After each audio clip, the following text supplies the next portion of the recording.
We will now go into our update on COVID-19. Kathy, and you brought Jamie with you again today. Thank you, Holly, for coming this morning.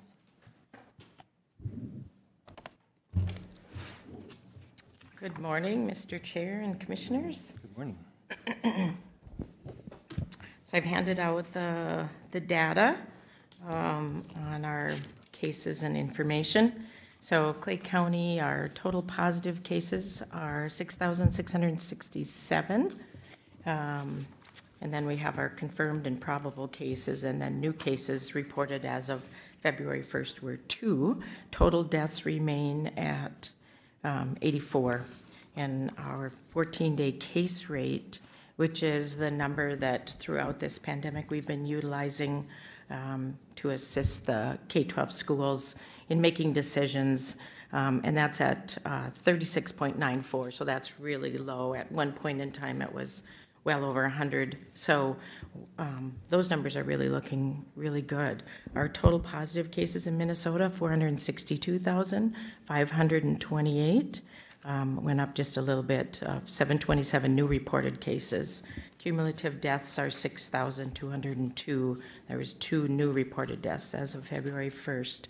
And then you can see the total cases requiring hospitalization, 24,352, and 5,045 were in ICU. Now, this is across the state.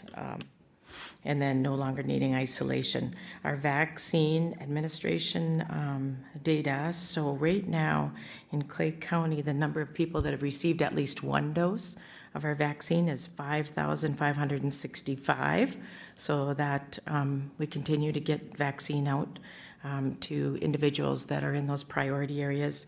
And the total number of a completed vaccine series is 1,272. So again, numbers are still low. Of course, we'd like to see a lot more, and this is just based on vaccine availability. So we're getting every amount of vaccine that we receive, we get that out within 3 days as required. 90% needs to be out within 3 days. So, Kathy, before you just on that, so when somebody receives the first dose, how long after that are they considered to be somewhat immune? Because you actually have some immunity before you have the second shot, aren't you? Yeah, they're estimating it to be about 50% after the first dose. So you have a little bit of immunity, but again, that's just kind of the jumpstart dose, and then you get the second dose, which allows you up to about 95% is what they're saying is the response rate, and that's for both Pfizer and Moderna. So the 50%, you know, the second dose, it's a couple weeks where you get the full immunity, and so that would be the same with the first dose as well. So a couple weeks after, where you're getting 50% for first dose and about up to 95% for that second dose. And then Minnesota is the 441,922 number of people that have at least the 1 dose, and 116,248 people that have the completed, so the people that are also have the second dose. And Jamie will talk about our vaccine administration and some information in regards to that in just a little bit. So she'll talk about where we're at locally. So you see the same report on the second page that we just went over, the number of cases, deaths, those out of isolation. Clay County right now has 99 cases, so that's really low. That's the lowest we've been in a long time, so that's great. We're seeing less active cases that we're following. And then the cumulative hospitalizations, so 275 cumulatively in Clay County for hospitalizations. And then 74 of those Clay County residents that were in ICU. And then we see the number of vaccines again that were shipped to Minnesota. So 653,175, that's on the second page. And then 181,200 for the long-term care, because we also had the pharmacy the federal pharmacy program. So just as a reminder, those pharmacies that signed up to be a provider were distributing vaccine to our long-term care facilities and assisted living. So we had both pharmacies in our area that were providing vaccine to the long-term care and assisted living. So, the statewide data is, people with 1 dose, 8%, people with a completed vaccine series statewide, 2.1. So again, we really want to see more vaccine allocated to Minnesota, and then the distribution. They're working at the governor and state level to try to get the vaccine distributed as soon as we get it. And then in Clay County, it's people with 1 vaccine dose, 8.9%, and with the completed series, 2.0. So again, trying to get the vaccine out. We're working with our partners, the 2 clinics in Moorhead, and so they're assisting as well to get some of the vaccine out. One of the priority groups is the 65 plus, so they're working with us to get vaccine out to their patients. That they aren't doing mass distribution in those clinics, but they're working with the patients in those priority areas and getting the vaccine out as well. Any questions on until we go into our local vaccine distribution? Any questions on the numbers? The next graphs are, again, you see the Clay County cases reported by week. So it gives you kind of a snapshot of the cases that, we started with back in March, and then the real spike in those cases, October and November, and again now going back down. So that's really good to see the spike declining. And then also the deaths. We had a lot of deaths at the beginning of our pandemic. We experienced more deaths than come October and November, and now that spike has declined. And the last page is cumulative cases by age group, And so you see the cases as we have looked at before, with the highest spike in that younger age group.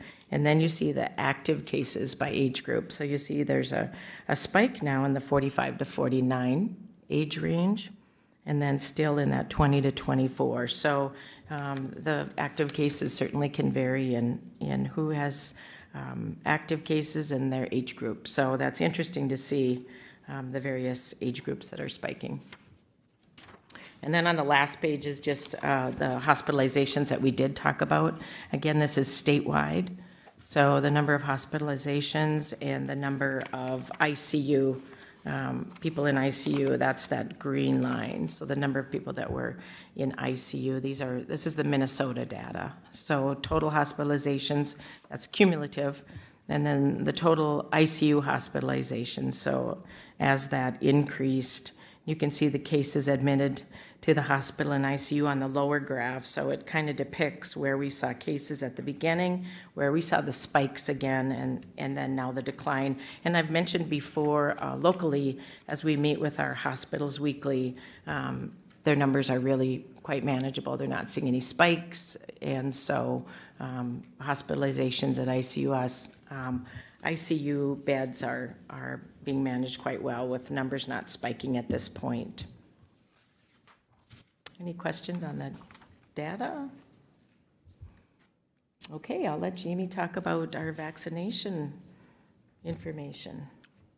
Okay, so last week we received about 1,000 doses, and we were able to administer all of those doses last week through our clinic. So we continue to plan to do that as well. Part of it is, when you look at the percentage in Clay County and Minnesota, we continue to ask for vaccines, saying that we have a high phase 1A population to meet those needs. In Minnesota, the phase 1A is still our priority for public health, but we're allowed to invite child care centers and E12 educators as well to those clinics. So when we ship out, the invite to our healthcare providers, if we don't fill those up, we fill them up quickly with those E12s and childcare. So want to also, commend them for their quick responses, and they are reacting quickly and giving us names and getting people registered, so we use up those doses that are in our county. Yep. Jamie, I was on several legislative update calls and conversation town halls this week, and the higher ed educators question came up. And so I think the higher ed is saying, well, if you look at the age groups, the larger cases are within that kind of college demographic. And can you speak at all to adding these professors to that list? Well, and Kathy and I will be meeting with one of those groups in our community, and that question is on our to talk about. But our message that we're receiving from Minnesota is that we are focusing on childcare and the E12 in order to support healthcare providers. Basically, is a big part of that, to get the kids taken care of so healthcare providers can be at work. And so that's what we're being told is the reason for that priority right now. Okay. And that's all we've heard so far. All right, good deal. If I can add one more question. On the 1,000 vaccines that you received this last week, some of them you do through your site, you give through your site. Do some of them go to the Sanford Clinic too? And we did actually have doses that we shared with them above and beyond the 1,000 that came through our site. Okay, that would be helpful to maybe know that too for the future, so that we kind of get an understanding. So they're actually more than 1,000 then, but the 1,000 you talk about are what were administered by On our site. public health. So we actually received 975 doses because we didn't have a hospital, so we received them through that healthcare coalition. And of those doses, we kept 500, and we shared the rest with our Sanford and Essentia partners to focus on their clients 65 and over. And just to add to that, that was the first Pfizer type that we used because the clinic had the ultra cold. So they were able to store that for us. But now they've changed that distribution. So the Healthcare Coalition is no longer going to be in charge of distributing that. So we don't anticipate that we're going to get another batch like that. However, Jamie and I requested to be on the meetings with the hospitals in Minnesota. So there's 9 hospitals that are making some decisions, as well as MDH.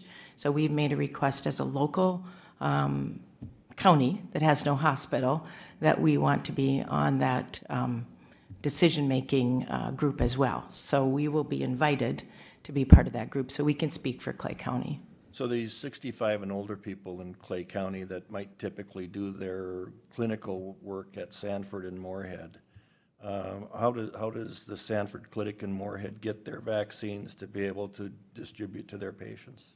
They will now get it through that hospital group. So the hospital group will distribute. In fact, just this last week, they received a shipment for the Sanford Clinic, but they needed to share that with other Sanford clinics in our region. So they got a shipment of 975, but that was to be shared among a number of clinics. Okay. So those hospital systems will determine that now. Thank you. I'll talk a little bit about the plan for distribution across Minnesota, but first of all, I want to say that we do have another 1,000 doses this week. 500 of those are first dose and 500 are second dose. So we'll be doing those 2 clinics. Again, our priority for those are still the Phase 1A and then childcare and the E12. So in Minnesota, the distribution plan, basically the governor has kind of a multi-pronged approach to vaccine distribution in Minnesota to try to increase opportunities for vaccination. Minnesota did receive an additional 35,000 doses for this week.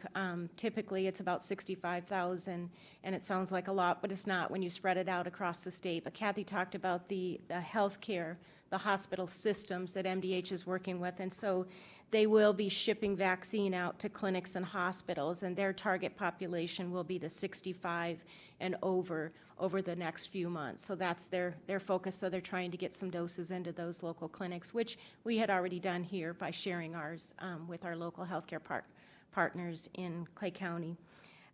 Public health will continue to focus on Phase 1A, and the Commissioner of Health talks about, even though the child care providers and the E12 are not part of Phase 1A, that's what we are covering at the same time. So as doses open up, we also will vaccinate them. Child care providers and early childhood through 12th grade education staff will continue to be vaccinated by public health, but the state is also looking at running a community vaccination site in Minneapolis, and providers, healthcare providers, childcare providers and daycare providers will be invited to that site as well. So down in Minneapolis is where they're looking at that as another opportunity. The 9 pilot sites that we had, one of which was in Fergus Falls, will be focusing on second doses this week, but they also continue to offer the random selection for the COVID community vaccination program in Minnesota. So anyone who was able to register but didn't get a vaccine is still registered, and they will do that random selection for them as well. Opening opportunities for community vaccination, a site in Minneapolis and one in Duluth. So those are the sites that would be an opportunity. So you can see how important it is that we have vaccine in Clay County to serve the residents. There's just not enough. Yes. For clarification, then, the pilot sites such as Fergus Falls will not be giving first doses. If you get your name drawn, you've got to either go to Minneapolis or Duluth. Not to my understanding that this week it'll be those second doses. They'll still random select, but it'll be Minneapolis, Duluth locations. Well, And they're calling those their community vaccination program sites. So they do hope to open more of those in the coming months, but right now those are the 2 that they have as a state priority. And they also are opening up or launching what they call a statewide vaccine locator map. So you can go to the map, click on your county, and it'll open up and show opportunities. In Clay County, because in public health, our clinic is closed, we're still doing by invite only. They do have the Sanford Essentia in Moorhead, and they have the Hawley site located. If you click on the map, they're there. But again, that is only as doses are available, and they are not asking people to call, but that they will reach out to their patients as vaccine becomes available. Commissioner Gross, did you have a question? What's the difference? Is there a difference between the first dose and the second dose? Basically, that's what helps you to get from that 50% to that 95%. Right, but it's the same vaccine? It is. You have to stick with the same. If you had Moderna, you need Moderna, and if it's Pfizer, you have Pfizer. We'll be receiving some doses, our second doses this week, that will be stored at Sanford in the ultra-cold, the Pfizer vaccine that we distributed last week. You don't know from week to week how much you're going to get, huh? Do you, or? We do not. We do spend a lot of time completing surveys and questionnaires on almost, it feels like a daily basis, and getting information back to MDH, whatever their priority population is. We collect numbers, we shoot back to them that we can serve them, and then we get the vaccine that they distribute to us based on the limited doses. Because I'm scheduled for my second one next week, and I was just wondering, we don't know, though, whether the vaccine will be It there. depends on if the vaccine will be there, hopefully, because they are planning to send them more out to the clinics, but as Kathy mentioned, those are being distributed throughout the region, not just in Moorhead. I have another question. The long-term care facilities were being handled by the pharmacies, correct? Correct. And as far as our long-term care facilities in Clay County, have they all been completed? You know, I didn't look at the schedule to see who had actually been completed by now, but I sure hope so, It was my understanding that they probably are. So, based on the schedule. yeah, and so based on that, are pharmacies receiving any more vaccines? Not at this time. They did mention that there would be pilot pharmacies that would receive vaccine, but no details about Okay, so that. at this point in time, their only responsibility was to long-term care facilities, Assisted living cognitive care, facilities. And so now that they've completed that, the likelihood of them having distributions to use isn't in the picture yet. Not yet, but the plan is that they will Yes. be. The commissioner talks about that being an option for people in the community, like flu shots, just not knowing when that will be because of the Right. limited doses. Okay.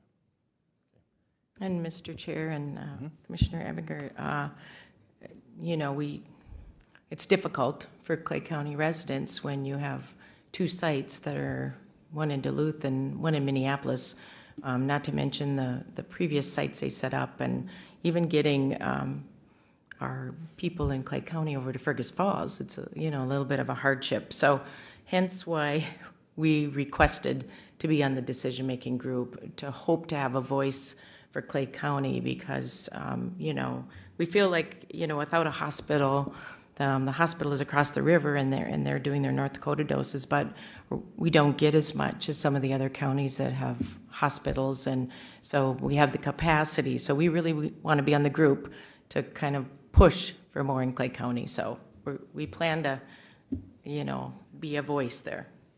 I really appreciate that. I'm 65 and older, and I threw my name in the hat for the drawing, and if I got to drive to Minneapolis, unless there's a blizzard, I can do it.